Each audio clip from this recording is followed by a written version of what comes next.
Ellos sí tienen. Para que se oigan el bajo, todo debe tener un amplificador conectado.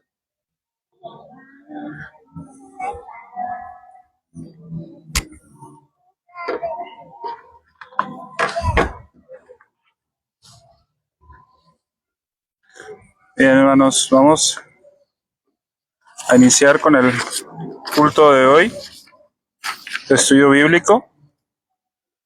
Vamos a abrir nuestras Biblias en Colosenses,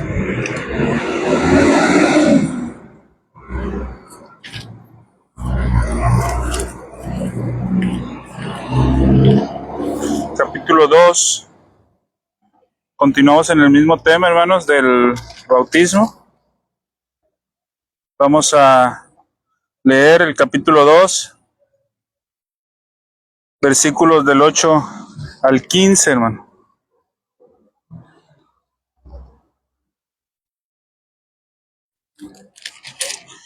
Colosenses 2, del 8 al 15, dice la palabra del Señor, hermanos: mirad que nadie os engañe por medio de filosofías y huecas sutilezas según las tradiciones de los hombres, conforme a los rudimentos del mundo y no según Cristo. Porque en él habita corporalmente toda la plenitud de la deidad, y vosotros estáis completos en él, que es la cabeza de todo principado y potestad. En él también fuisteis circuncidado con circuncisión no hecha a mano, al echar de vosotros el cuerpo pecaminoso carnal en la circuncisión de Cristo, sepultados con él en el bautismo, en el cual fuisteis también resucitados con él mediante la fe en el poder de Dios que le levantó de los muertos, y a vosotros, estando muertos en pecados y en la incircuncisión de vuestra carne, os dio vida juntamente con él, perdonando todos los pecados, anulando el acta de decretos que había contra nosotros, que nos era contraria, quitándola de en medio y clavándola en la cruz, y despojando a los principados y a las potestades, los exhibió públicamente, triunfando sobre ellos en la cruz. Amén, hermanos. Hasta el 15, hermanos. Vamos a ponernos en pie, hermanos, para entonar un himno. Y vamos a entonar este himno que se titula, hermanos, Padre Nuestro, hermano.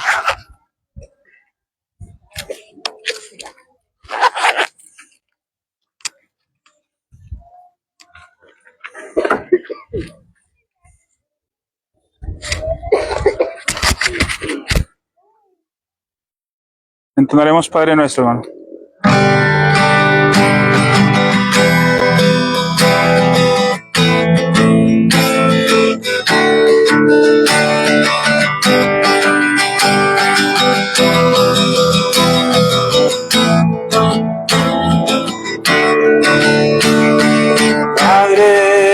Padre nuestro que estás en los cielos, santificado sea tu nombre, y danos hoy nuestro pan cotidiano, y perdona nuestras iniquidades, Padre nuestro, que estás en los cielos.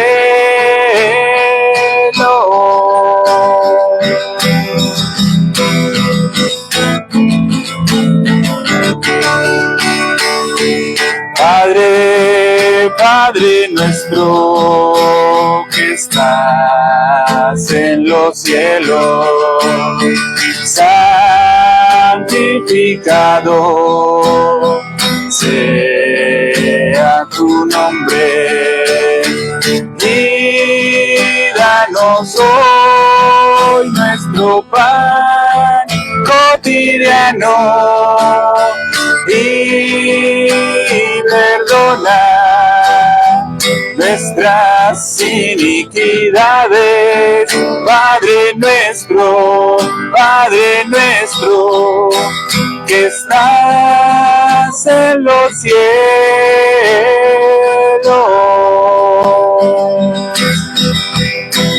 que estás en los cielos,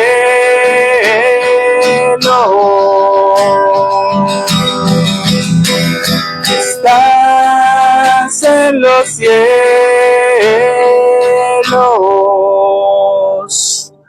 Amén. Nos vamos a orar, hermanos. Padre Santo, Señor, gracias te damos, mi Dios, por este tiempo, por la oportunidad que nos das para que como iglesia podamos estar aquí reunidos y congregados en tu santo nombre, mi Dios, pudiendo ser edificados con tu palabra, mi Dios, buscando que tu nombre sea santificado en todo momento. Ponemos en tus manos, mi Dios, la enseñanza de esta tarde, mi Dios, de este momento, que, mi Dios, para tu honra y tu gloria podamos ser edificados. Por cada uno de los hermanos que están acá, mi Señor, ponemos en tus manos por aquellos que no están, por aquellos que nos han de escuchar, mi Dios, posteriormente a través de las grabaciones, o quizás en estos momentos también, mi Señor, te suplicamos por la vida de cada uno de ellos, mi Dios. Que este día, tu día santo, mi Dios, sea para tu honra y tu gloria en todo momento, mi Señor. Gracias, Padre, te damos por todo y lo ponemos en tus benditas manos en Cristo Jesús. Amén. Amén. Bien, hermanos, ¿pueden tomar asiento, hermanos?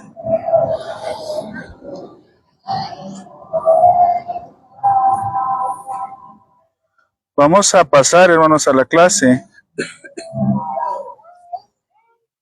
del día de hoy.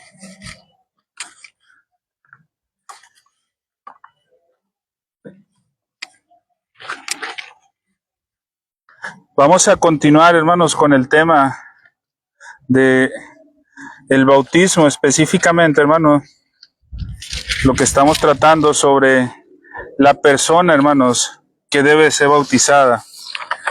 La persona apropiada del bautismo, hermanos, ¿sí? Estamos, para los hermanos que nos ven a través de las redes sociales, estamos en el tema del capítulo número 29.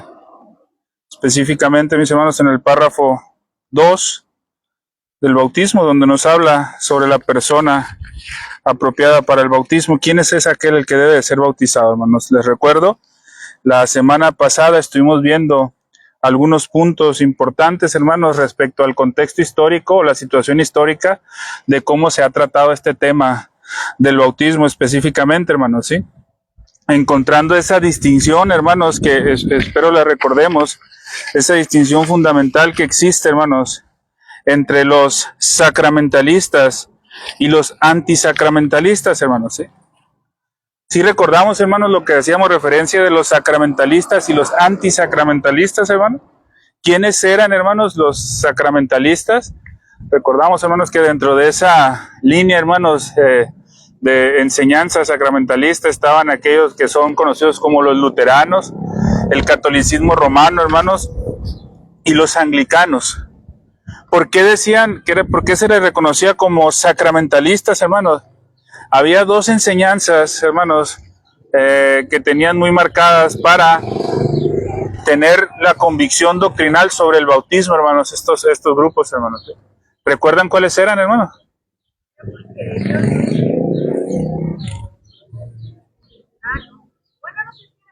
A ver.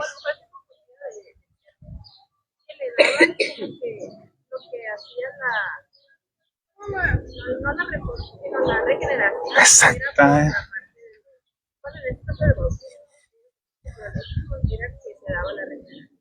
Exactamente, hermanos, como lo dice Sari, hermanos, afirmaban lo que se conoce, hermanos, como la regeneración bautismal. Es decir, afirmaban que en ese momento que la persona era bautizada, hermanos, místicamente, hermanos, la ordenanza o el sacramento, hermanos, hacía que la persona bautizada fuera salva, fuera regenerada, hermanos, ¿sí? En ese momento sucedía la regeneración. Y en la otra convicción doctrinal por la que afirmaban el paedobautismo, hermanos, o el bautismo de infantes, era por la fuerte tradición eclesiástica, hermanos, en cuanto a la autoridad eclesiástica, hermanos, ¿sí? Ellos tenían la convicción, hermanos, de que el presbítero o la iglesia, hermanos, ¿sí?, era la que tenía que dictaminar qué prácticas eran consecuentes a lo que tenía que realizar la iglesia. Aunque la escritura, hermanos, no lo afirmara. En ese sentido, hermanos, los reformadores protestan contra eso, hermanos, ¿sí? protestan contra eso y rechazan esas enseñanzas, hermanos, lo que es la regeneración bautismal y el caso de la autoridad eclesial, hermanos, por encima de las escrituras o a la par de las escrituras, hermanos. Ahora, dentro de los antisacramentalistas, hermanos, que encontramos lo que era la de la tradición reformada, hermanos, entre los que nos encontramos nosotros como bautistas particulares, y los anabaptistas. Estos grupos eran aquellos que empezaban a rechazar o que rechazaban las enseñanzas, hermanos, de la autoridad eclesial, de la tradición, hermanos, en cuanto a la autoridad que podía ejercer sobre las escrituras, y rechazaban, hermanos, la regeneración bautismal. En ese rechazo, hermanos, de estas enseñanzas, estos grupos, hermanos, se dividieron en dos. Se dividieron en dos. Los que conocemos, hermanos, dentro de la tradición reformada, entre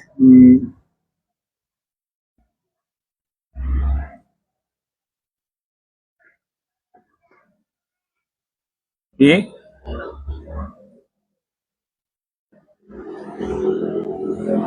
ambos, hermanos, eran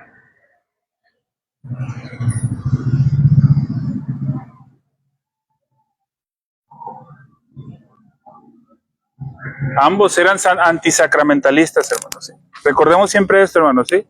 No, como lo hicimos en la primera clase sobre el tema del bautismo, hermanos, no quiere decir que la palabra sacramento, hermanos, la relacionamos con esto, con que el antisacramentalista era aquel que no aceptaba la palabra sacramento, sino que aquel que la definía en su concepto tal cual, hermanos, el decir sacramento, al decir como algo, hermanos, dedicado a Dios de una forma especial. Hasta ahí, hermanos, sin ningún valor místico que proveyera salvación al creyente al momento de practicarlo, como si lo hacían los sacramentalistas, hermanos. Pero dentro de estos antisacramentalistas, dentro del ámbito reformado, hermanos, o de la tradición reformada, encontramos los paidobautistas y los bautistas. Paidobautistas, hermanos, porque bautizaban niños, ¿sí? Y vamos a ver hoy el por qué bautizaban a los niños, hermanos, y bajo qué argumentos. Y los credobautistas o los bautistas, hermanos, ¿sí? Se puede encontrarlo en la historia, hermanos, como bautistas o como credobautistas, ¿sí? Es decir, hermanos, bautismo de creyentes, aquellos que profesaban ser creyentes. Y paido, hermanos, en el paido, en el niño, ¿sí? Aquellos que eran hijos de creyentes, hermanos. Y había esta distinción, hermanos, entre estos dos, hermanos. Sin embargo, hermanos, vuelvo a repetir, ambos rechazaban la enseñanza de la regeneración bautismal, ¿sí? Y la doctrina sobre la autoridad de la tradición eclesial. Ambos la rechazaban, hermanos, estos dos grupos. La diferencia, hermanos, es que creemos, hermanos, y tenemos la convicción, hermanos, de que así es por las escrituras, y ahorita vamos a estudiar un poquito más, que los bautistas fuimos un poco más, mucho más consecuentes con esa afirmación. Porque lo que hicieron los paidobautistas, hermanos, sin afán de debatir, hermanos, sin afán de hacer menos, sabemos y creemos que son nuestros hermanos, hermanos, y hay una hermandad que se tiene que mantener con ellos, hermanos, y una comunión que se debe de haber, hermanos, y un reconocimiento por la obra que Dios hace con estos hombres o con estos ministros, hermanos. Sin embargo, hermanos, esto lo que hicieron fue crear un fundamento, hermanos, ¿sí? Crear un fundamento, crear un razonamiento que los convenciera de que el paidobautismo es bíblico. ¿Sí? Es decir, hermanos, en realidad no lo que hicieron no fue una exégesis de pasajes, sino una exégesis al agarrar ciertos pasajes y acomodarlos a una creencia que ellos tenían bien arraigada, con la intención de no protestar contra esa creencia, hermanos, porque ya estaba muy arraigada. ¿Sí? Entonces, esto fue lo que hicieron, hermanos. Y ellos, hermanos, el paidobautista afirmaba sus argumentos en las siguientes afirmaciones, hermanos, como lo vimos en la clase pasada, ¿sí? Ellos afirmaban que el pacto de gracia, ¿sí?, pertenece no solamente a los creyentes, ¿sí?, sino que el pacto de gracia también pertenece a los hijos de los creyentes. Ellos decían, es decir, no es solo para los creyentes el pacto de gracia, es para el creyente, y esa promesa abarca a los hijos de los creyentes. Ellos tenían esa afirmación. ¿Sí? Y esto lo decían, hermanos, porque si en el Antiguo Testamento, ellos decían, en el Antiguo Testamento tenemos que la señal del pacto es la circuncisión,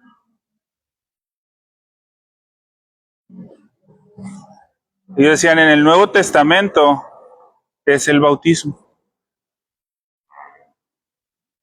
Y esa era, de cierta manera, la lógica que llevaban ellos, ¿sí? Tenían una similitud muy tremenda, hermanos, entre lo que era el bautismo y la circuncisión, ¿sí? Y como la circuncisión era aplicada a los hijos de los judíos, ¿sí? Y en cierto caso a algunos adultos que se adherían, hermanos, al judaísmo, ellos decían, entonces el bautismo lo que hizo fue únicamente reemplazar, pero bajo los mismos términos, ¿sí? Entonces también los hijos de los creyentes deben ser bautizados, decían. Sí, ¿sabe? Circuncidaban. Bautizaban. Sí, o sea, si había un adulto que era recién, profesaba fe y era recién convertido y nunca había tenido un contacto con la iglesia, ¿sí? Se bautizaba, ¿no? Se bautizaba de adulto, ¿sí? Ahora, si esta persona, hermanos, había sido bautizada en el catolicismo romano, o dentro de la iglesia anglicana, o dentro del luteranismo, no se bautizaba. Sí, era válido para ellos, ¿sí? Cosa contraria a nosotros, hermanos, sí no creemos en el rebautismo, hermanos, sí no creemos que sea válido rebautizar, ¿sí? Sin embargo, hermanos, si el bautismo no se hace en el nombre del Padre, del Hijo y del Espíritu Santo, hermanos, acobijado en algún sentido por la iglesia verdadera, creemos, hermanos, que el bautismo se pudiera hacer. El caso de los que venimos de Roma, hermanos. Y al vernos dado luz del Evangelio, hermanos, fuimos bautizados. En el caso de ellos no era así, hermano. ¿Sí? Entonces, estos eran los argumentos que tenían, hermanos, ¿sí? Entonces, tenemos, hermanos, que el paidobautismo o el bautismo de infantes encuentra su fundamento, su argumento, o se apoya en el reconocimiento de que la acción y la revelación redentoras de Dios en el mundo son en forma de pacto.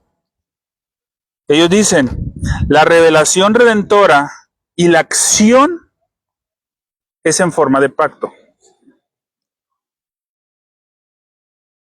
En alguna palabra, hermanos, afirman que la revelación redentora es una acción dentro del pacto. ¿Sí?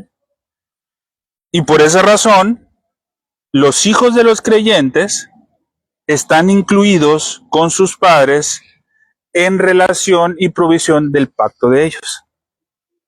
Es decir, yo soy creyente, los hijos que yo tenga también son creyentes. O también forman parte del pacto. Bueno, hermanos, aquí quiero argumentar algo, hermanos, ¿sí? Es una contradicción un poquito rara, hermanos. ¿Por qué? Porque ellos no argumentan que sean creyentes, hermanos. De hecho, ahorita vamos a ver por qué no argumentan que sean creyentes, hermanos. Pero sí argumentan que forman parte del pacto. Entonces, en alguna manera, hermanos, en alguna manera, hermanos, afirman que un no creyente puede formar parte del pacto de gracia. ¿Sí? El niño para ellos, hermanos, ojo, y ahorita lo vamos a ver un poquito más adelante, no se le permite participar en la Santa Cena, porque aún no ha profesado la fe que el creyente tiene que profesar para participar en la Santa Cena. Entonces, no le permiten al niño participar en la Santa Cena hasta que tenga una edad en la que él pueda profesar una fe y de esa manera manifestar ser creyente, ¿cierto? Para ellos, hermanos, es medio contradictorio, hermanos, ¿sí? Porque para ellos un niño bautizado en algún sentido no era un creyente, ¿sí? Pero sí formaba parte del pacto. ¿Sí? Ellos estaban conscientes que ese pequeño, hermanos, tenía que ser instruido, ¿sí? En las cosas de Dios. Creo yo, hermanos, que eso es algo que nosotros debemos aprender con mucha convicción de parte de ellos, hermanos. Hagan de cuenta, hermanos, que ellos miran el bautismo como un compromiso de ellos para formar a sus hijos en los caminos. Pregunto yo, hermanos, para el papá creyente, ¿será necesario eso para tener el compromiso y la convicción de... ¿Será necesario bautizar a su hijo para hacer el compromiso? Para un creyente, hermanos, no. E inclusive, aún sin hacerse, tiene que comprometerse a formar a su hijo dentro de los caminos. Así el niño, hermano, reniega, si el niño no quiera, el creyente tiene que comprometerse en ese sentido, hermanos, ¿sí? Entonces, hermanos, ese era el argumento de ellos, hermanos. Sin embargo, hay que tener cuidado, hermanos, ¿sí? Dentro del ámbito bautista, hermanos, ahora, los bautistas responden a este argumento, hermanos. Ojo, hermanos, los bautistas, hermanos, ¿sí?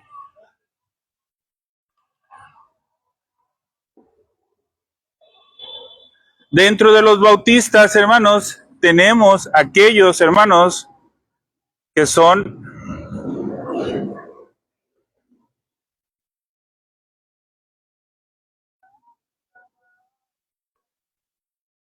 confesionales o aquellos que están dentro de la tradición reformada, y tenemos aquellos bautistas que no son, hermanos, ¿sí?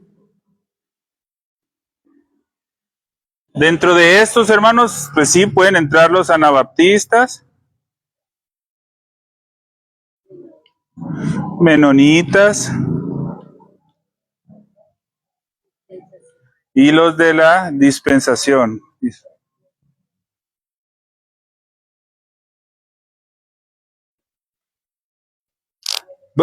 A grandes rasgos, hermanos, aquí enfocándolo en un contexto más aquí,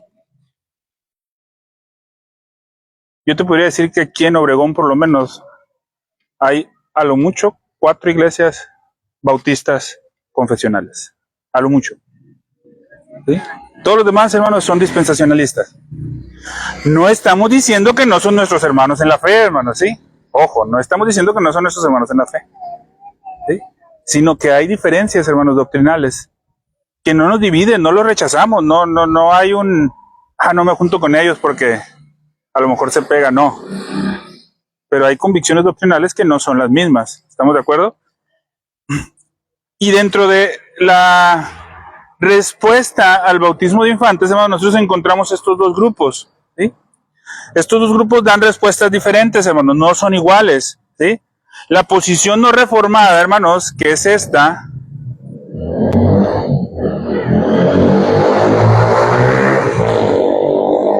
la posición no reformada, ¿sí?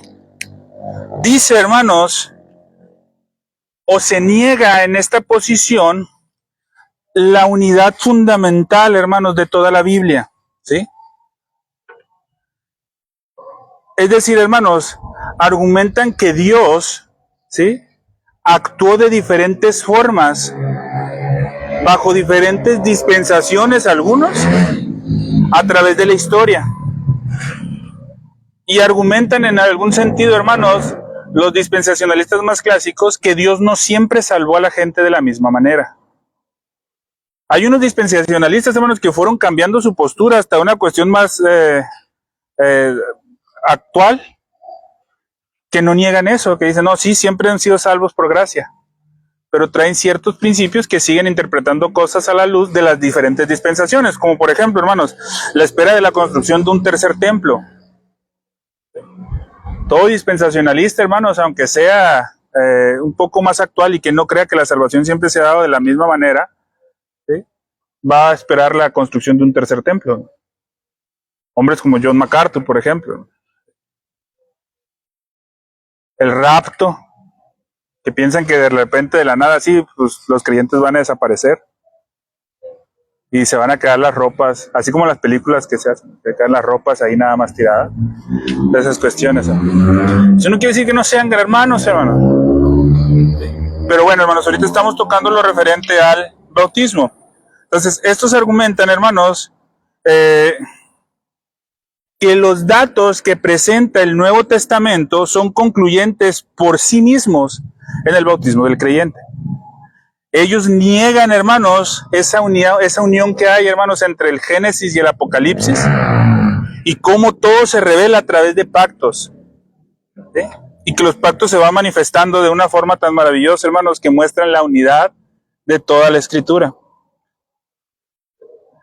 Al no aceptar esta unidad fundamental de la Biblia, cuando se les presenta la analogía que existe, hermanos, entre la circuncisión y el bautismo, niegan que haya una relación entre el bautismo y la circuncisión. Dicen, no, es que son dos cosas distintas. No hay punto de similitud entre el bautismo y la circuncisión, dicen. No hay relación entre estas ordenanzas. Hermanos, pero con argumento bíblico, esta idea de que no hay relación alguna entre el bautismo y la circuncisión sería muy fácil de destruir, hermano. Que sí la hay. Hay muchísima. Y hoy vamos a ver, hermanos, ¿sí? Ahora, por otro lado están los bautistas reformados, ¿sí? Los bautistas, hermanos, que afirman y que afirmamos la unidad de la revelación de las Escrituras. Es decir, hermanos, que hay una unidad orgánica entre Génesis y el Apocalipsis y todos los libros que están entre medio en cuanto a la revelación de Dios. Y que afirmamos, hermanos, que la revelación de Dios no se ha dado a través de dispensaciones en donde Él ha actuado de diferente manera, sino que se ha dado a través de pactos. Y que esos pactos han ido revelando progresivamente un pacto, que es el pacto de gracia. ¿Sí? Eso es lo que afirmamos, hermanos, como bautistas reformados, hermanos, o bautistas confesionales. En ese sentido, hermanos, nosotros sí afirmamos un paralelismo muy fuerte, hermanos, ¿sí? Una analogía muy fuerte entre el bautismo y la circuncisión. Y ahorita vamos a ver por qué, hermanos, ¿sí? Dice Romanos 4:11, hermanos, dice el apóstol Pablo a los romanos, dice, y recibió la circuncisión como señal, como sello de la justicia de la fe, que estuvo estando aún incircunciso, para que fuese padre de todos los creyentes no circuncidados, a fin de que también a ellos la fe les sea contada por justicia. ¿De quién está hablando aquí, hermanos, el apóstol Pablo? ¿Alguien recuerda? ¿Quién era? ¿Sin Abraham, ¿sí? Él está diciendo, mira, él recibió la circuncisión como señal, ¿sí? Y luego, hermanos, el mismo apóstol, hermanos, dice en Gálatas capítulo 2, versículo 12, sepultados con él en el bautismo, en el cual fuisteis también resucitados con él mediante la fe, con el poder de Dios que le levantó de los muertos. Gálatas 2:12. Lo mismo, hermanos, que el apóstol Pablo le está refiriendo a la circuncisión, hermanos. Acá se lo está refiriendo al bautismo. ¿Sí? En algún sentido, hermanos, él está manifestando esa igualdad, hermanos. ¿Sí? Entonces, como bautistas, hermanos, no negamos la relación tan cercana que hay entre el bautismo y la circuncisión. Hay que entenderla en su contexto apropiado, hermanos, ¿sí? Para poder, hermanos, de esa manera, estar convencidos del bautismo de creyentes, ¿sí? Ese es importante, hermanos, ¿sí? A menos, hermanos, que los padres bautistas puedan establecer claramente el argumento para el bautismo infantil a partir de la circuncisión y el antiguo pacto, ¿sí?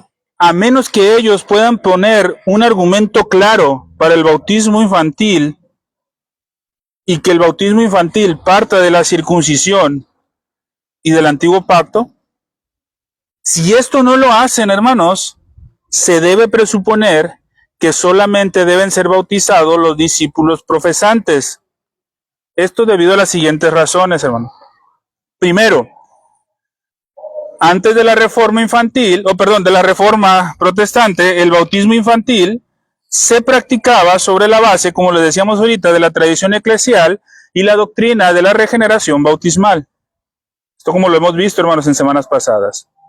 Al ser rechazadas ambas enseñanzas, se esperaba, hermanos, o se hubiera sido esperado que los reformadores rechazaran el bautismo infantil. Pero ellos construyeron un argumento. a partir del Antiguo Testamento para defender una práctica del Nuevo Testamento. ¿Sí?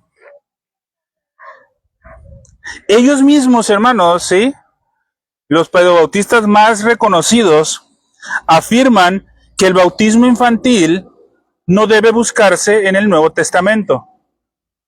Porque dicen, si lo buscamos en el Nuevo Testamento, no lo vamos a encontrar.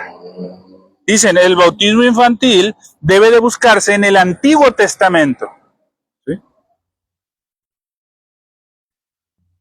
Ahí es el problema, hermano. Si una práctica, hermanos, no se encuentra en el Nuevo Testamento, y además de esto encontramos, hermanos, como lo vamos a ver ahorita, evidencia de que Cristo abolió esas ordenanzas, tenemos que hacer la práctica del Nuevo Testamento. ¿Sí? Las Escrituras nos enseñan, hermanos, que el bautismo es un símbolo de las bendiciones del Evangelio. Sí, las Escrituras nos enseñan que el bautismo es un símbolo de las bendiciones del Evangelio. Pero también, hermanos, nos enseñan que es la respuesta salvadora al Evangelio. Arrepiéntete y cree en el Evangelio y bautízate. Eso es lo que se le tiene que predicar a un inconverso, hermanos. ¿Sí? Arrepiéntete de tus pecados, cree en el Señor Jesucristo. Te arrepentiste de tus pecados y crees en el Señor Jesucristo. Bautízate para hacer tu profesión pública. ¿Sí? El bautismo, hermanos, en algún sentido simboliza el arrepentimiento y el perdón de nuestros pecados, hermanos. Creo en el bautismo para remisión de pecados. ¿Sí? ¿Por qué podemos decir amén a esto, hermanos? Porque lo creemos. ¿Sí? Por lo tanto, hermanos, con esto deberíamos de presuponer que solo se bautizan aquellos que se arrepienten y aquellos que son perdonados. Eso debería ser la presuposición, hermanos. ¿Sí? El doctor Waldron, hermanos, en su libro del comentario de la confesión, hermanos, presenta 3 argumentos contra el pedobautismo, hermanos, que son los que vamos a enfocarnos en esta clase, hermanos. Primer argumento, hermanos. El argumento pedobautista dice, presupone lógicamente no solo la unidad, sino también la identidad del bautismo en el nuevo pacto y la circuncisión en el antiguo pacto. ¿Sí? Presupone, hermanos, ¿sí? Como bautistas reformados, como bautistas confesionales, los he dicho, hermanos, y lo hemos afirmado, admitimos que hay un cierto paralelismo entre el bautismo y la circuncisión. El problema, hermanos, es que el pedobautista lo iguala, lo hace lo mismo. ¿Sí? Nosotros no negamos, hermanos, que tengan paralelismos, como el dispensacionalista sí lo hace, ojo, hermanos. Él sí niega que hay un paralelismo entre la circuncisión y el bautismo. Nosotros no lo negamos, hermanos, ¿sí? Afirmamos que hay un paralelismo, pero no son iguales. Ahora, ¿por qué hacen esto, hermanos? ¿Por qué afirman que el bautismo y la circuncisión son lo mismo? Porque para ellos el antiguo pacto y el nuevo pacto es lo mismo. ¿Sí?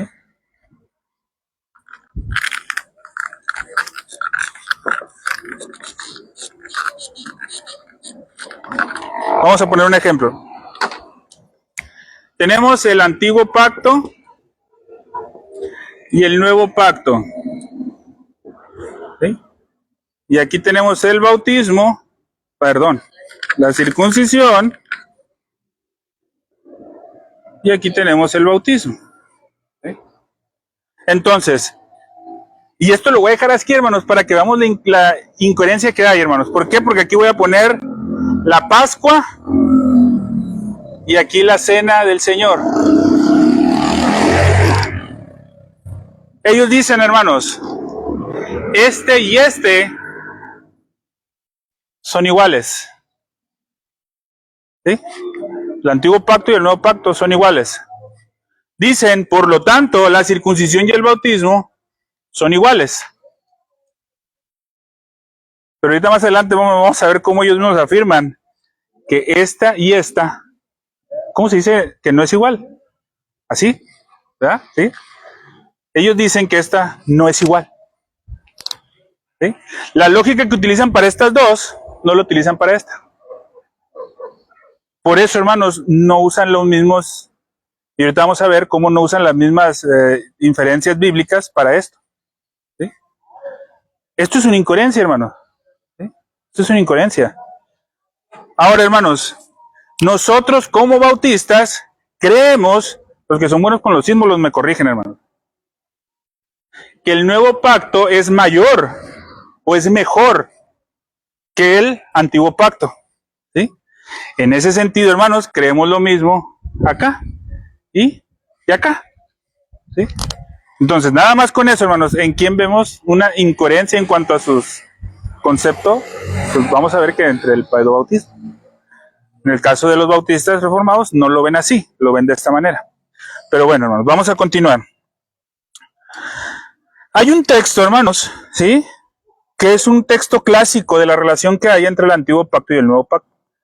Porque sí hay una relación, hermanos, entre el antiguo pacto y el nuevo pacto. Sí hay una relación. Pero hay un texto clásico, hermanos, sobre este. Jeremías 31, versículos del 31 al 34, hermanos, vamos para allá. Y voy a leer, hermanos. Este texto, hermanos, muestra la relación que hay entre el antiguo pacto y el nuevo pacto. Y ojo lo que dice, hermanos, ¿sí? He aquí vienen días, dice Jehová, en los cuales, empezamos por ahí, hermanos, ¿sí? Dice, en los cuales haré, ¿qué dice? Nuevo pacto. ¿Con quién? Con la casa de Israel y con la casa de Judá. ¿Sí? No como el pacto que hice con sus padres. ¿Sí? Primero desde aquí ya vemos, hermanos, que está diciendo nuevo pacto. No como el pacto que hice con sus padres. El día que tomé su mano para sacarlos de la tierra de Egipto, y lo que dice, porque ellos invalidaron mi pacto, aunque fui yo un marido para ellos, dice Jehová, pero este es el pacto que haré con la casa de Israel después de aquellos días, dice Jehová. Y ojo lo que dice, daré mi ley en su mente y la escribiré en su corazón, y yo seré ellos por Dios, y ellos me serán por pueblo. Y no enseñarán más a ninguno a su prójimo, ni a ninguno a su hermano, diciendo, conoce a Jehová, porque todos me conocerán. ¿Desde qué dice? El más pequeño de ellos hasta el más grande, dice Jehová. Porque perdonaré la maldad de ellos y no me acordaré más de su pecado. Hermanos, ¿qué, hermanos, encontramos aquí? Encontramos una igualdad entre el antiguo pacto y el nuevo pacto. En ninguna parte, ¿verdad? De hecho, lo único que se encuentra es diferencia. Y la diferencia, ¿qué, hermanos? A decir que este es un mejor pacto que este. ¿Por qué, hermanos? Porque en el antiguo pacto, hermanos, decía, hermanos, que a la gente se le tenía que enseñar. Dice, en el nuevo pacto no. El antiguo pacto se invalidó por su pecado. El nuevo pacto no va a ser posible eso. Entonces, el texto, hermanos, de la escritura que nos muestra los dos pactos en un solo texto, no nos manifiesta una similitud. Todo lo contrario, hermanos, nos manifiesta una diferencia sobre algo superior, que es el nuevo pacto. Entonces, hermanos, si el nuevo pacto no es idéntico al antiguo pacto, ¿cómo podemos decir lo mismo de la circuncisión y del bautismo? ¿Sí? Y si a esto le sumamos, hermanos, que la adopción en el antiguo pacto no es equivalente a la adopción en el nuevo pacto, todo esto se pone más interesante, hermanos, ¿sí? Vamos a ir a Romanos, hermanos. Romanos 9. Ojo, hermanos, lo que dice Romanos 9, del 1 al 5. Verdad os digo en Cristo, no miento, y mi conciencia me da testimonio en el Espíritu Santo, que tengo gran tristeza y continuo dolor en mi corazón, porque deseara yo mismo ser anatema, separado de Dios por amor a mis hermanos, los que son mis parientes según la carne, ojo, que son israelitas, de los cuales son la adopción, la gloria, el pacto, la promulgación de la ley, el culto y las promesas, de quienes son los patriarcas y de los cuales según la carne vino Cristo, el cual es Dios sobre todas las cosas, bendito por los siglos, amén. Y luego si nosotros leemos un poquito más atrás, hermanos, en el capítulo 8, versículos 14 y 17, del 14 al 17, dice, hermanos, porque todos los que son guiados por el Espíritu de Dios, estos son hijos de Dios, pues no habéis recibido el espíritu de esclavitud para estar otra vez en temor, sino que habéis recibido el espíritu de, ¿qué dice? De adopción, por el cual clamamos Abba Padre. Hermanos, este versículo, el 15, bueno, y el 16, hermanos, y el Espíritu mismo da testimonio a nuestro espíritu de que somos, ¿qué? Hijos de Dios, hermanos. El término adopción, hermanos, que encontramos en Romanos 9, ¿sí? En el versículo 4, y en Romanos 8, versículo 16, 15 y 16, es el mismo significado en cuanto a la palabra. Pero te das cuenta, hermanos, que en un lado, ¿sí?, no está afirmando en el sentido bíblico lo mismo. Está viendo la adopción de una forma distinta para el pueblo de Israel y la adopción distinta para los creyentes, para los hijos de Dios. ¿Sí? Entonces hay una distinción en ese sentido, hermanos. ¿Sí? Esa diferencia específica, hermanos, entre el antiguo pacto y el nuevo pacto prohíbe la continuación de los miembros infantiles en el pacto. La diferencia es que el pueblo de Dios en el nuevo pacto no quebrantará el pacto como lo hizo Israel. ¿Sí? Es decir, hermanos, aunque la nación de Israel también fue adoptada, esta nación, aún siendo adoptada, quebrantó el pacto. Y dice, hermanos, que los del nuevo pacto no van a poder quebrantar el pacto. ¿Sí? Aunque hay una relación entre ambos, hermanos, no es lo mismo. ¿Sí? El nuevo pacto, hermanos, el pueblo de Dios en el nuevo pacto no va a quebrantar el pacto como lo hizo Israel. Porque dice, hermanos, que en el nuevo pacto todo el pueblo de Dios conocerá al Señor. ¿Sí? Hermanos, el pueblo del pacto ya no es una nación física, es una nación espiritual. ¿Sí? Y los que pertenecían al nuevo pacto, hermanos, o al pacto de gracia en el Antiguo Testamento, no eran en sí la nación física. Eran los israelitas espirituales, hermanos, los que pertenecían al pacto de gracia. Sin embargo, dentro de la manifestación bíblica de Dios a través de un pacto, Él había manifestado, hermanos, de una forma de revelación a Israel como una nación, hermanos. ¿Sí? Pero que formaba parte del antiguo pacto, no del nuevo pacto. Como nación, hermanos. Ahora, hermanos, la circuncisión, sí, hermanos, sí. Bueno, primero, Mateo 21:43 nos dice, por lo tanto digo que el reino de Dios, ¿qué dice? Será quitado de vosotros. Y será dado a gente que, ¿qué? Produzca frutos. Nuestro Señor Jesucristo, hermano, le está diciendo a la nación de Israel, ¿sí? El reino de Dios, si bien es cierto, sí fue prometido, pero ustedes quebrantaron el pacto. Y va a ser quitado, y va a ser dado a gente que produzca frutos dignos de Él. Es real, hermanos, la circuncisión demanda un nuevo corazón, pero la circuncisión no profesaba un nuevo corazón. El bautismo sí profesa un nuevo corazón, hermanos. Aunque hay mucha relación entre la circuncisión y el bautismo, no son lo mismo, pero sí hay mucha relación. 21:43, sí. No, 21:43 de Mateo. Ahora, entendiendo esto, el Pablo Bautista da un argumento contra nosotros, hermanos. Y hermanos, para muchos podría tener mucho peso esto. Porque nosotros decimos, no, es que dentro del nuevo pacto, solamente los creyentes tienen cabida, ¿verdad? ¿Estamos de acuerdo? ¿Todos estamos de acuerdo? ¿Sí? Y el Pablo Bautista se va a levantar y va a decir, espérate tantito, no seas hipócrita. Tú haces lo mismo que nosotros. Tú dices que nosotros tenemos gente que no es creyente dentro del nuevo pacto y me vas a decir que todos los que han sido bautizados en tu iglesia son creyentes. Ya dudamos, ¿verdad? La realidad es esa, hermano. No todo el que ha sido bautizado en la iglesia es creyente.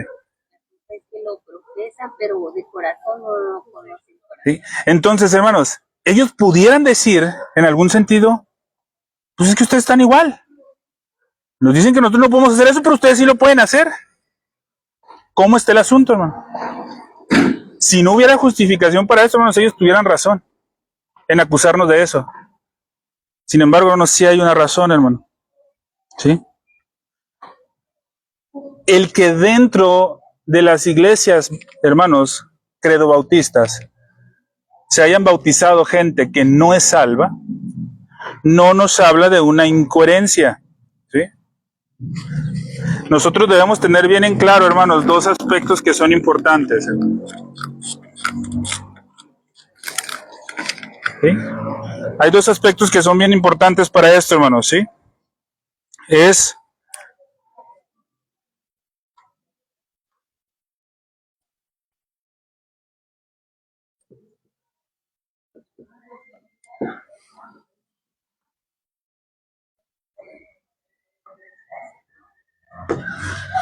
¿cómo nos defendemos ante esta posición, hermanos, o este argumento de decir es que ustedes lo único que hacen es ser hipócritas, porque ustedes también tienen gente que no es salva? Y sí, hermanos, pues sí, es cierto.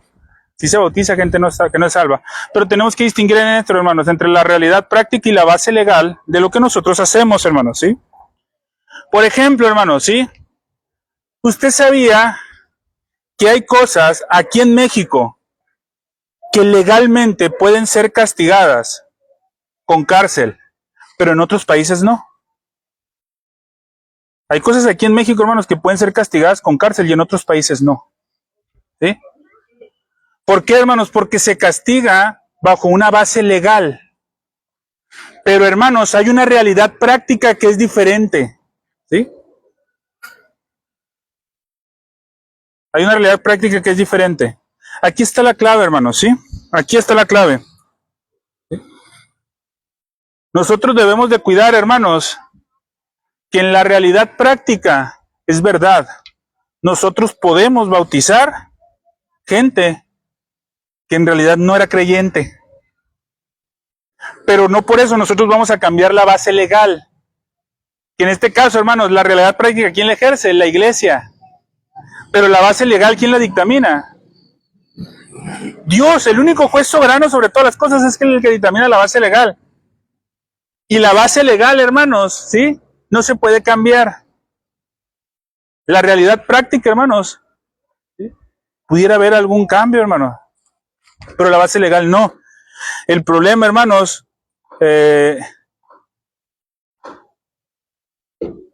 debemos cuidar que la base legal no se cambie. ¿Sí? Debemos de cuidar, hermanos, no permitir por ley, por mandato divino, no permitir inconversos dentro de la iglesia. Pero, hermanos, no debemos justificar con nuevas leyes el permitirles. Entonces, el Pedro Bautista, ¿qué es lo que hace, hermanos? Cambia la base legal, hermanos, de ese mandato. ¿Sí? Cambia la base legal. Su realidad práctica, hermanos, dentro de las iglesias bautistas, la realidad práctica muchas veces sí es cierto, puede ser distinta, pero no cambiamos la base legal. ¿A qué me refiero con base legal, hermanos? Es decir, todos los bautistas, hermanos, sobre todo en esta iglesia. Hermano Mario, ¿usted bautizaría a alguien que no profesa arrepentimiento y fe en nuestro Señor Jesucristo? ¿Verdad que no? Porque esa es la base legal, hermanos, eso está establecido. Y no se haría, hermanos, como iglesia tampoco lo permitiríamos, porque la base legal no la cambiamos. Ahora, hermanos, si en la realidad práctica llegó una persona, fue bautizada, y al lapso del tiempo, hermanos, esta persona, con todos los procesos disciplinarios necesarios para hacerlo, manifestó no ser creyente, ¿te das cuenta cómo fue la realidad práctica? La que los calificó, no la base legal. Nosotros como iglesia actuamos conforme a la base legal. Mal haríamos, hermanos, si una persona se arrepiente de sus pecados y manifiesta fe en nuestro Señor Jesucristo. Mal haríamos en no bautizarle, porque esa es la base legal. El problema del Pedro Bautista es que cambia esta base legal. Y la cambia de una forma muy inconsecuente, hermanos, con esto. Vemos, hermanos, que el Pedro Bautista, ahora, ellos dicen, tenemos que aplicar el bautismo. ¿Por qué? Porque es igual a la circuncisión. ¿Estamos de acuerdo? Dicen eso. El bautismo es igual a la circuncisión. Y hablamos ahorita, hermanos, de la diferencia que ellos tienen con la Santa Cena. Históricamente, hermanos, todos los paidobautistas han negado la práctica de la Cena del Señor a los niños bautizados. Históricamente se ha negado, no se ha dejado participar. Argumentan, ojo lo que dicen, hermanos. Argumentan que los hijos de los creyentes están en el pacto, ¿sí? Y por estar en el pacto se les debe bautizar. Pregunto, hermanos, ¿la cena del Señor no es también una señal del pacto? ¿No forma parte del pacto? Entonces, ¿por qué no dan la cena del Señor a sus hijos bautizados? ¿Sabe qué demandan ellos, hermanos, para poder dar la Santa Cena? Ya los comentaba en clases pasadas, hermano, y creo que hoy lo comenté. ¿Sabe qué demandan para poder dar la Santa Cena? ¿Alguien se acuerda? Que pueda comer No. De hecho, hermanos, si demandaran que pudiera comer alimento sólido, fueran más consecuentes con lo que dicen, o sea, fueran más... Ellos demandan una profesión de fe del niño. Que el niño profese ser creyente, hermano, para poder participar en la Santa Cena. Ojo, hermanos, demandan que el niño se arrepienta de sus pecados y profese creer en Cristo. Y cuando el niño se arrepiente de sus pecados y profese creer en Cristo, entonces ahora sí puede participar en la Santa Cena. Y puede ser parte de ese sacramento del nuevo pacto. ¿Por qué a la Santa Cena sí y por qué al bautismo no?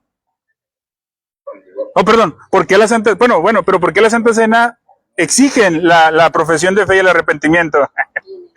Y en el bautismo no lo hacen. ¿Sí? Si ambos, hermanos, son señales del nuevo pacto. ¿Sí? Ahora, esto es un problema muy grande, hermanos. Primero, si nosotros buscamos un paralelismo, hermanos, entre la cena del Señor, entre el bautismo y la circuncisión, y la cena del Señor y la Pascua, y los ponemos a competir en paralelismos, es más paralela la cena del Señor con la Pascua que el bautismo con la circuncisión. Entonces es más similar, hermanos. ¿Cuándo fue instituida la Santa Cena, hermanos? Sí, ¿en qué tiempo? ¿De la Pascua? ¿En el tiempo de la Pascua? Bueno, hermanos, la cena del Señor fue instituida en el tiempo de la Pascua. El bautismo de infantes no era, lo circuncidaron, bautícenlo. ¿Verdad? No, de hecho, muchos eran circuncidados y se bautizaron hasta después. Pero la cena del Señor, hermanos, sí fue instituida y fue celebrada por primera vez, hermanos, en la Pascua. ¿Sí? Éxodo 2, hermanos, cuando nos habla de la Pascua, nos dice, hermanos, que todos los que eran circuncidados debían de comer la Pascua. Todos los circuncidados tenían que comer la Pascua. Inclusive, hermanos, afirma, hermanos, el relato de la Pascua, que si un niño preguntaba por qué se hacía esto, el padre tenía que explicarle por qué lo estaba haciendo. Ojo, no le estaba demandando. Es que tienes que arrepentirte de tus pecados, creer para... No, hermano, él explicaba, el niño no sabía por qué lo estaba haciendo y aún así lo hacía. En conclusión, hermanos, tenemos que todos los bautizados deberían participar en la cena del Señor. ¿Sí? Ahora, hermanos, lo que objeta el Padre Bautista es de que el Nuevo Testamento debe de ser normativo para la cena del Señor. Lo que nosotros afirmamos es que el Nuevo Testamento en algún sentido es normativo para la cena del Señor y para el bautismo. Yo dice nada más para la cena del Señor. ¿Por qué no? ¿O por qué sí? Hay incoherencia. ¿Sí? Ellos afirman también en algún sentido la incapacidad física para comer alimento. Pero, hermanos, todo israelita suficientemente mayor, hermanos, en edad para poder comer alimento sólido participaba en la cena del Señor. Un bebé, hermanos, yo no sé mucho de esto, hermanos, pero un bebé, ¿a qué edad puede comenzar a comer alimento sólido? 6 meses. Si fue bautizado a los 2 meses. Si somos coherentes, hermanos, con la enseñanza que afirmamos, si fuéramos padebautistas, ¿qué tenemos que hacer? Darle la cena del Señor a los 6 meses. Tendríamos a los niños, hermanos, repartiéndoles el vino y el pan, hermanos. ¿Sí? Pero no es así, hermanos, ellos no lo creen así. ¿Sí? Pero las santas en la Pascua sí lo hacía, hermanos, ¿sí? La Pascua, hermanos, la práctica de comer alimento sólido en la Pascua no requería una confesión de fe personal para hacerse, no la requería, hermano. Porque ellos sí se lo ponen en la Santa Cena. Sí podemos decir que son más paralelos. ¿Sí? Es inconsecuente, hermanos, ¿sí? Por esa razón, hermanos, es por la que nosotros estamos convencidos del bautismo de creyentes, hermanos. ¿Sí? Porque no queremos mover la base legal. En la realidad práctica sí es cierto, hermanos, puede fallar, pero la base legal no se cambia. ¿Sí? Ahora, si tomamos en cuenta, hermanos, ¿alguien me puede hacer el favor de leer Hechos 15:5? Para equilibrar un poquito el asunto, hermano. Ya dijimos que sí, hay paralelismos entre la Cena del Señor y la Pascua, entre la circuncisión y el bautismo. ¿Alguien me puede hacer el favor de leer Hechos 15:5?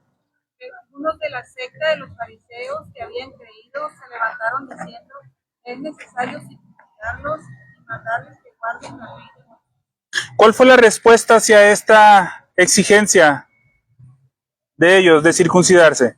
Ok, está bien, hay que circuncidarse. ¿Verdad que no? El versículo 24, hermana, ¿me puede hacer el favor de leer?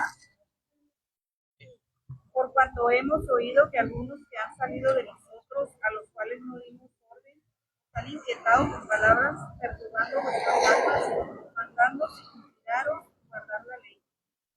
Les exigían circuncidarse ya en el Nuevo Testamento, después de nuestro Señor Jesucristo, ¿verdad que no? Les decían incluso, es que esos ni siquiera los hemos mandado nosotros. Esos que andan mandando circuncidarse. ¿Por qué, hermanos?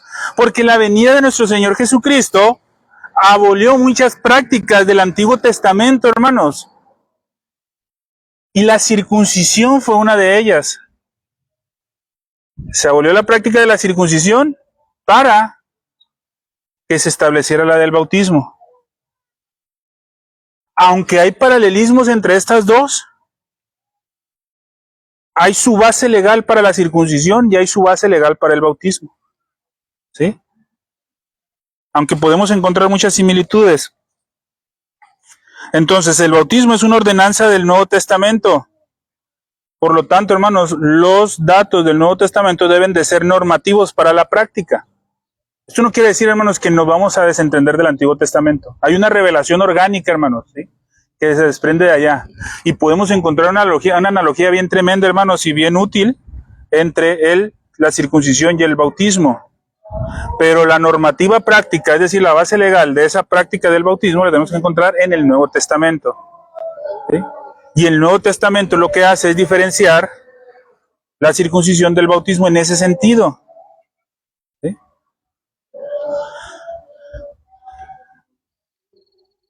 Hay muchas citas, hermanos, que evidencian el bautismo en el Nuevo Testamento, el bautismo de creyentes. Muchísimas, hermanos, ¿sí? O sea, no vamos a ver todas, hermanos, porque pues no alcanzamos, hermanos. Simplemente Juan, hermanos, el Bautista. ¿Sí? ¿Quién les enseñó a huir? ¿Sí? O sea, venían en respuesta, hermanos. No traían a sus niñitos a que fueran bautizados. Eran gente adulta.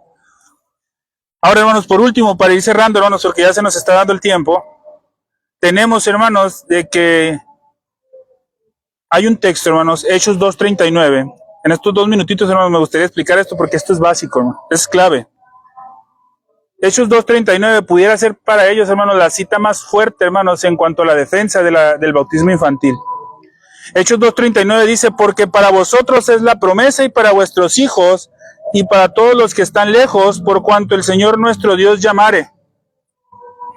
Esa es la cita más fuerte que tienen, hermanos. Porque dice, oye, pero aquí nos está diciendo que para vosotros es la promesa y para vuestros hijos.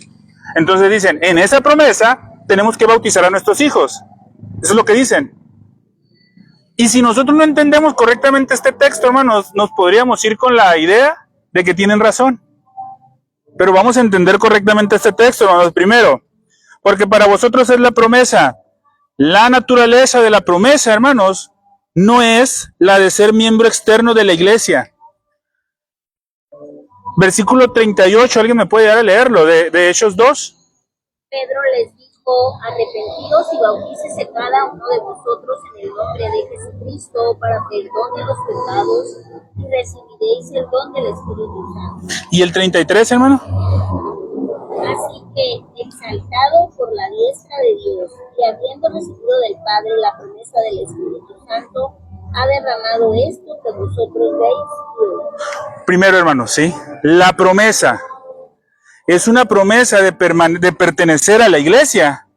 Porque el Padre Bautista cree, hermanos, que esta promesa es una promesa para que sus hijos pertenezcan al pacto de gracia. No, hermanos, es la promesa del Espíritu Santo, para empezar. ¿Sí? Es la promesa del Espíritu Santo. ¿Sí? En primera instancia. Ahora, los receptores de esta promesa no es una recepción incondicional y absoluta para todos los judíos. No es para todos los hijos o para todos los que están lejos. Esa es una promesa, hermanos, condicionada a la manifestación del arrepentimiento, hermanos. Es importante no dejar de lado el final del versículo 39, que el Pedro Bautista se le olvida esa parte, hermanos. O no sé qué hace con ella, hermanos, la tendría que borrar. ¿Sí? Porque dice, hermanos, el versículo 39, para cuantos el Señor nuestro Dios, ¿qué dice? Llamare. Entonces, en ese decir, hermanos, para vuestros hijos, ¿es para todos los hijos? No. En ese decir, hermanos, para los que están lejos, ¿es para todos los que están lejos? No. Es para que Dios llame. Y a los que Dios llama, ¿cómo se hacen manifiestos? A través de la manifestación del arrepentimiento, hermanos. El llamamiento eficaz, hermanos, requiere una respuesta, que es el arrepentimiento y la fe. ¿Sí? Eso es importante, hermanos. Ya por último, hermanos, cerramos, porque ya no nos dio tiempo, hermanos, pero con esto es más que suficiente, creo yo. Ellos argumentan de los bautismos en familia del Nuevo Testamento. ¿Quién se bautizó en familia, hermanos? Cornelio. El carcelero, se bautizó toda su familia. Lidia también dice que toda su familia se fue bautizada. Ojo, hermanos, esos textos no serían suficientes porque en ninguno de esos textos habla de pequeños. Hermanos, si una familia entera se acerca, hermanos, y quiere ser bautizada, ¿verdad que vamos a decir? La familia de Beto y Sari, suponiendo que no están, ¿no? Son nuevos. La familia Quintero Chaparro se bautizó. Pero ¿verdad? Eso no quiere decir que vamos a bautizar a Eliel, ¿no? O la familia García Chaparro se bautizó, pues tampoco quiere decir que vamos a bautizar a Eliel. Quiere decir que estamos bautizando a Sari y a Beto y a Alejandro y a Verónica, como familia. ¿Sí? En ese sentido lo encontramos, hermanos. Vamos a orar, hermanos, para finalizar y después de esto pasar a la celebración de la Santa Cena. Oramos. Padre Santo, Señor, gracias te damos, mi Dios, por este tiempo, por la oportunidad que nos das de poder estar escudriñando tu palabra y aprendiendo, mi Dios, conforme a lo que tú mandas para nosotros como iglesia. Permítenos, mi Señor, ser y vivir en una vida práctica, mi Dios, conforme a todo lo que vamos aprendiendo, mi Señor. Para tu honra y tu gloria te lo pedimos. Te suplicamos perdón de nuestros pecados, mi Dios, en todo momento. Y te pedimos, mi Dios, que tu fidelidad, gozosos, mi Señor, sigamos estando en esta iglesia local. Gracias, Padre. Te damos por todo esto en Cristo Jesús. Amén. Amén.